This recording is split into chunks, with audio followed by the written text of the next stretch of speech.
In changing the ignition coils, I realized that I don't know what an ignition coil does, first of all, and I also don't know how it does what it does. So I started researching, and I really want to share this research with you because it is so fascinating. It is so cool how the ignition coil works. This video is going to be more science-y than I'd originally planned, although I hope you'll stick around. We'll start with a basic overview of the ignition coil, and then we'll talk about the science of it. We'll talk about some fun terms like inductance, magnetic flux, electromagnetism, and we'll uncover a common misconception about ignition coils' role in engines. Now, you probably know this, but I'm going to say it anyways, just so that we're all on the same page starting off. The ignition coil is part of the ignition system.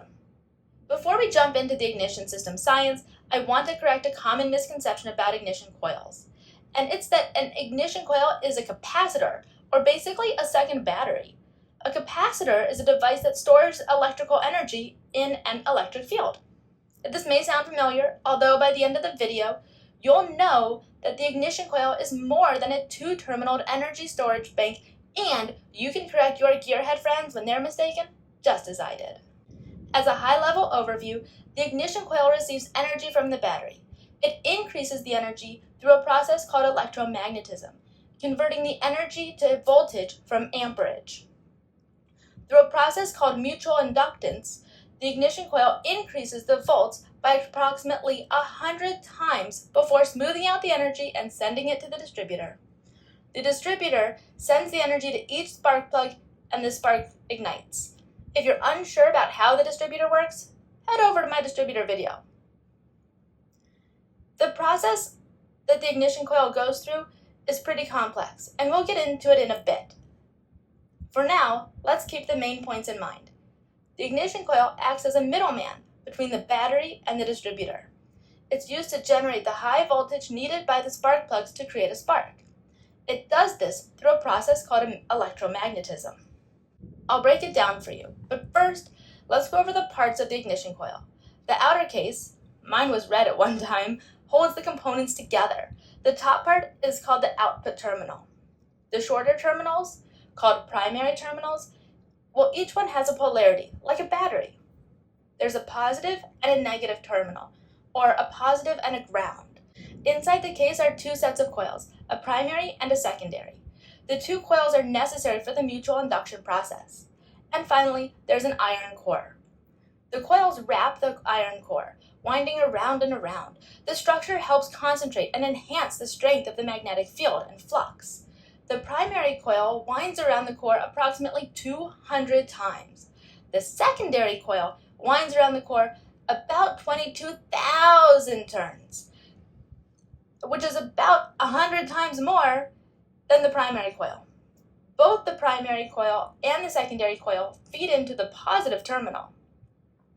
The other end of the primary coil rests in the negative or the ground terminal.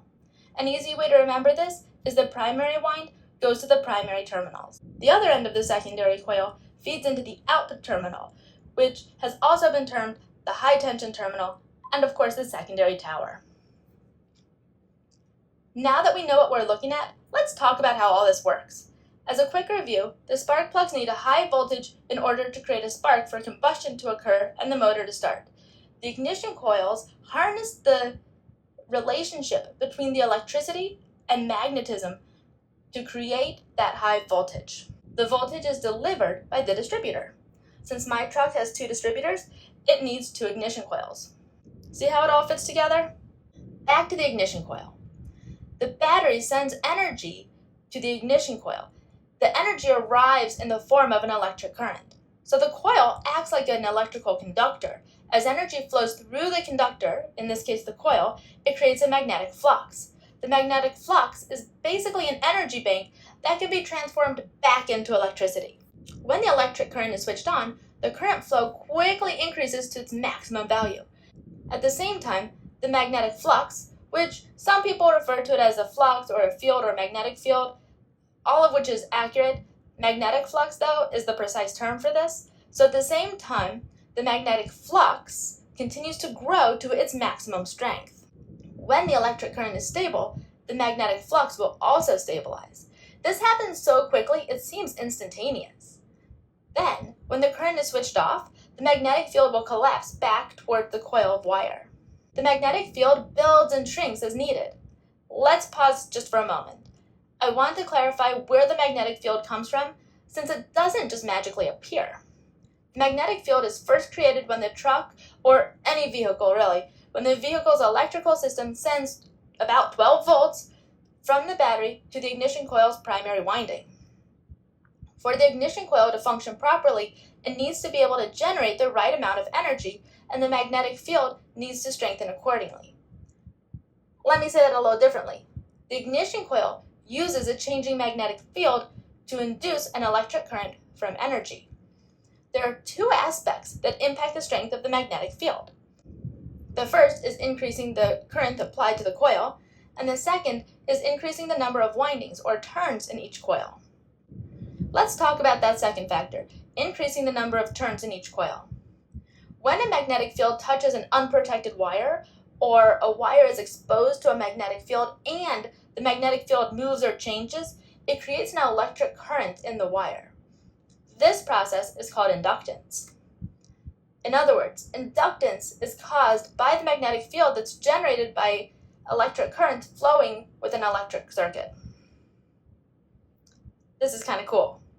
Did you know that when a magnetic field has been created through inductance, any change in the electric current, whether it's an increased flow or decreased flow, any change creates the same change in the magnetic field? Kind of interesting.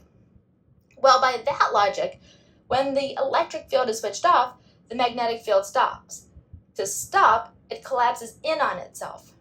The collapse of the magnetic field induces an electric current in the coil. But wait, let's say that two coils of wire are wrapped next to or around each other, and an electric current is used to generate a magnetic field around one coil. Let's call this first coil the primary coil. Then, the magnetic field will also surround the second coil, which is the secondary winding. When the electric field is switched off and the magnetic field collapses, it induces an electric current. The current is a voltage in both the primary and secondary windings. Now this is called mutual inductance. I'm probably making this more confusing than it needs to be. Let me simplify. There are two wire coils and one magnetic field. When the electricity to the coil is switched off, the magnetic field collapses in on itself. This creates a voltage, a high voltage, through both wire coils. So let's pause again just for a moment and look at the collapse. A collapse sounds like a bad thing. It's typically a bad sign when a person collapses, or when buildings collapse. However, in this instance, the collapse is necessary for the vehicle to run. You see, it all works together in a nice, neat package that we call the ignition system. Remember, the battery sends energy to the ignition coil, which increases and transforms it to voltage, and then sends it to the distributor to send to the spark plugs. Working backwards for a minute, let's look at this chain reaction. When the spark plugs are ready, or when a spark is required at a spark plug, the ignition system will shut off the current flow to the primary winding. This, of course, causes the magnetic field to collapse. The collapse induces voltage into the primary winding in the region of about 200 volts.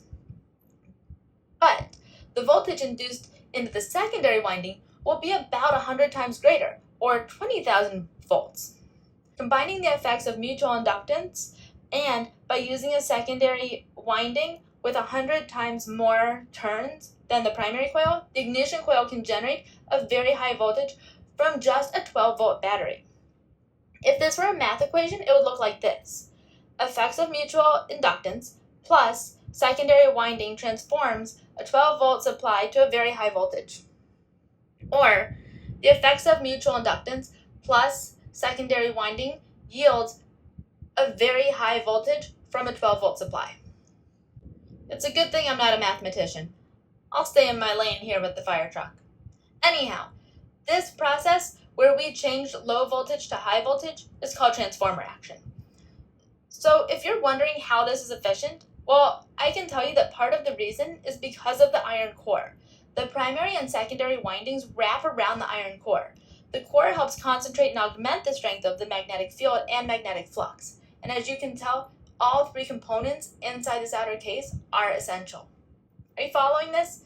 It took me a minute to really grasp this concept because it's so far out of my day-to-day, although I'm really glad I took the time to understand because it's so fascinating. Remember when I said the primary coil has about 200 turns and the secondary coil has about 22,000 turns? Well, it was set up this way intentionally. When the magnetic field collapses, the voltage flows through both coils. However, the higher voltage runs through the secondary winding. When the magnetic field collapses, the voltage flows through both coils. However, the higher voltage runs through the secondary winding. Those 222,000 numbers were estimates, by the way. The primary winding typically has about 150 to 300 turns of the wire. The secondary winding has about 15,000 to 30,000 turns of the wire. A simple way to remember this is the secondary coil has about 100 times more turns than the primary coil. Therefore, if your primary coil has 150 turns, your secondary coil likely has about 15,000 turns. Accordingly, if your primary coil has 300 turns, your secondary wind will have about 30,000. The voltage increases with each turn. The more turns in the coil, the greater the voltage. In the 1970s and 80s, electronically switched and controlled ignition systems started to replace mechanical ignition systems. So the Kettering ignition system, which is what I've just described, was almost the only type of ignition system used for mass-produced cars until just recently, until the last 30-40 years. Over the years, ignition coils have changed, evolving to what we use today. They've been through many iterations to improve their efficiency. And regardless of how they may look, the ignition coil's job has remained constant. Create a spark by converting amperage to voltage. Today's ignition coils have three main parts: a primary coil, which is also referred to as a primary wind, and a circuit, and a secondary coil, which is also referred to as a secondary wind, and also a circuit, and of course an iron core. It works by creating the magnetic field around the soft iron core as an electric current flows through the primary circuit. Of course, as the driver, you don't have to worry about any of this. The Powertrain Control Module, or PCM, handles all of it. In fact, the PCM controls the ignition system's timing and all sorts of other wonderful engine processes that we can discuss in another video. So that's it. That's the ignition coil. All the who's-y, what's-it, and how's-y, do's-its you could imagine. I hope you enjoyed today's science lesson.